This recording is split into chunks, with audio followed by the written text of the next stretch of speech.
আল্লাহর রহমত, আমরাই জিতবো। যারা বাক বাকুম করে কথা বলেন ওরা সত্য শোনো, তাদের নেতারা ওই কথা বলতো, পরে দেখা যাচ্ছে ভোট পাইছে 6%। আমি চ্যালেঞ্জ করলাম, যারা বড় বড় কথা বলেন ইসলামের নাম নিয়ে, ধর্মের নাম নিয়ে যারা মানুষকে বিভ্রান্ত করেছেন 70 সনে 71 সনে, এখনো যারা করতে চান তারা বাংলাদেশে যদি 10%-এর বেশি ভোট পান, ভোটের পরে ফজলুর রহমানের সাথে দেখা করিয়া বড় বড় কথা বলেন। 20টা সিট একা একা পায়ে দেখেন তো দেখি। 3বার একা ইলেকশন করছেন, একবার একটা, একবার 3টা। এই তো শক্তি।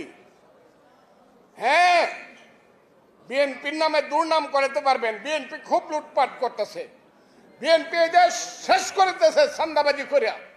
বিএনপির কর্মীরা খুব খারাপ বলে বলে সারা দিন ইউটিউবে মানুষকে বিভ্রান্ত করতেছেন। আমি অস্বীকার করি না, বিএনপির কর্মীরা 15 বছর না খায়া ছিল, অনেক অত্যাচার অবিচার সহ্য করেছে।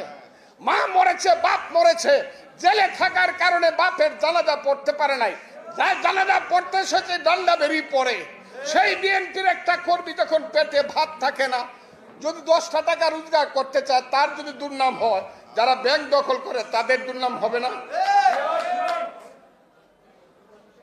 যারা বলেন বিএনপি খুব অত্যাচার করতেছে, কই উবায়দুল কাদের শেখ হাসিনারা তো বলছিল যে বিএনপি বাদ এদের পতন হলে বিএনপি একদিকে 5 লাখ, একদিনে 5 লাখ লোককে মারে ফেলবো। কয় লাখ লোক মারা গেছে বাংলাদেশে? বিএনপি যে ধৈর্য ধরছে, বিএনপির নেতা তারেক রহমান যে ম্যাচিউরিটির পরিচয় দিছে, দেশকে যেভাবে রক্ষা করছে, এর মধ্যে যারা বিএনপিকে সমালোচনা করে তাদেরকে হুঁশিয়ার করে আমি বলতে চাই, চক্রান্ত করে ক্ষমতায় থাকতে পারবেন না। বেশি দিন ক্ষমতাকে দীর্ঘায়িত করেন না। যেসব ছেলেরা বলো বাবারা আমি এখনো তোমাদেরকে সন্তানের মতোই মনে করি, তোমাদের বয়স 22 বছর, 23 বছর, 24 বছর, 25 বছর। এখন বাংলাদেশের সব দলের চেয়ে বড় দলের নাম হলো সমন্বয়কের দল। হ্যাঁ, সমন্বয়ক। আমি কিশোরগঞ্জে গেছিলাম, যদি 4-5টা ছেলে হাতে ডায়েরি নিয়ে হাঁটে, দিলাম বাবা তোমরা কারা, আমার সালাম দিছে, কয় স্যার আমরা হইলাম আমরা সমরনায়ক। একটা ছেলে বলে তুমি সমরনায়ক? বোকা হয়ে গেছে, কয় না স্যার আমার ভুল হয়েছে, আমরা হইলাম সমন্বয়। আমি কেন আসছিলাম? কয় ডিসি সাহেবের সঙ্গে মিটিং করতে আসছি। কোন ক্লাসে পড়ো? কলেজে ফার্স্ট ইয়ারে পড়ি, গুরুদয়াল কলেজে। এইভাবে 3টা জেনারেশন নষ্ট হয়ে যাচ্ছে বাংলাদেশের। আমরা আগে মেট্রিক পরীক্ষা লিখতাম, এই মিন লাইফে ডাক্তার হতে চাই, ইঞ্জিনিয়ার হতে চাই, সমাজকর্মী হতে চাই। এখন ছেলেরা লিখবে সমন্বয়ক হইতে চাই, কারণ সমন্বয়ক হইলে পরে ফার্স্ট ইয়ারে পড়েই ডিসি সাহেবের সাথে মিটিং করিয়া প্রজেক্ট করা যায়। এই দেশ চাই না। আমাদের ছেলেপেলেরা স্কুল কলেজ বিশ্ববিদ্যালয়ে যাও, লেখাপড়া করো।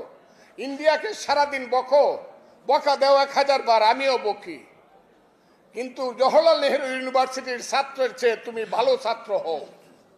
বেঙ্গালুরের আইটির একটা বিজ্ঞানীর চেয়ে ভালো বিজ্ঞানী তুমি হও। তুমি বাংলাদেশের মুখ উজ্জ্বল করো। সারাদিন শুধু রাজনীতির নামে ঘুরে ঘুরে বাংলাদেশে আমরা যারা বসে আছি, আমরা কিছুই বুঝি না, আমাদের কোনো অভিজ্ঞতা নাই, যোগ্যতা নাই। 71 কোনো জিনিস না, ওইটা কোনো স্বাধীনতা ছিল না। তোমরা স্বাধীনতা দিবা? আরে বাবা, 71-এর স্বাধীনতা আর এই স্বাধীনতা, বিড়াল রে কিন্তু বাঘের মাসি বলা হয়। 71-এর স্বাধীনতা যদি বাঘ হয়ে থাকে, তোমাদেরটা কিন্তু বিড়াল। 71-এর স্বাধীনতার সঙ্গে, 71-এর মুক্তিযুদ্ধের সঙ্গে, 71-এর ত্যাগ তিতিক্ষার সঙ্গে, 71-এর জীবন ব্যবস্থার সঙ্গে যুদ্ধ করতে গিয়েছে। ভাগনাটা গুলি গায়ে পড়ে গেছে, লাত মারে উঠে বলছে বাবা মাকে দেখো, তুমি মাকে দেখো। সেই মা পাগল হয়ে মারা গেছে। মুক্তিযুদ্ধ আপনারা বলেন এই যে যুদ্ধে যুদ্ধে 9টা মাস কাটিয়েছেন, বলেন তো দেখি মুক্তিযোদ্ধারা জীবনের যে শ্রেষ্ঠ সময়ের ত্যাগ করেছেন তার সাথে কোনো তুলনা হয় কিনা বলুন না দেখি। আপনারা কি সব ভুলে বসে আছেন নাকি? তাহলে যখন বলে 71-এর মুক্তিযুদ্ধ কিছু না, তাহলে আপনারা চুপ করে থাকবেন? চুপ করে থাকবেন? যদি না থাকেন আমাকে হাত তুলে দেখান যে 71-এর মুক্তিযুদ্ধ আমরা ভুলবো না। কাজেই যারা 71-কে ভুলাইতে চান তাদেরকে আমি সাবধান করে বলতে চাই, এই বাঙালি জাতি কোনো দিন 71-কে ভুলবে না। কারণ আমি সব সময় বলি, এই বাংলায় শুধু বেলি চামিলি আর জুই ফুল ফুটে না, এদেশের রক্তগুলাপ রক্ত জব ফুটে। এদেশের জঙ্গলে শুধু কোকিল ডাকে না, এদেশের জঙ্গলে রয়্যাল বেঙ্গল টাইগারও ডাকে। এদেশে শুধু বসন্তকাল আসে না, চৈত্রের শেষে বৈশাখের প্রারম্ভে ধুলির ধ্বজা উড়ে গ্রীষ্মকালও আসে। এদেশে শুধু গ্রীষ্মকাল আসে না, উত্তাল নাগিনীর মতো ফোনা তুলতে তুলতে বর্ষাকালও আসে।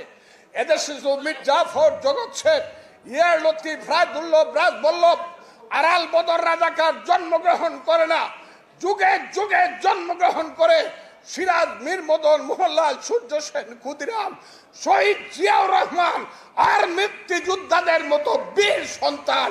এই দেশকে কেউ ধ্বংস করতে পারবে না। এই দেশ স্বাধীনতার পথে থাকবে, মুক্তিযুদ্ধের পথে থাকবে।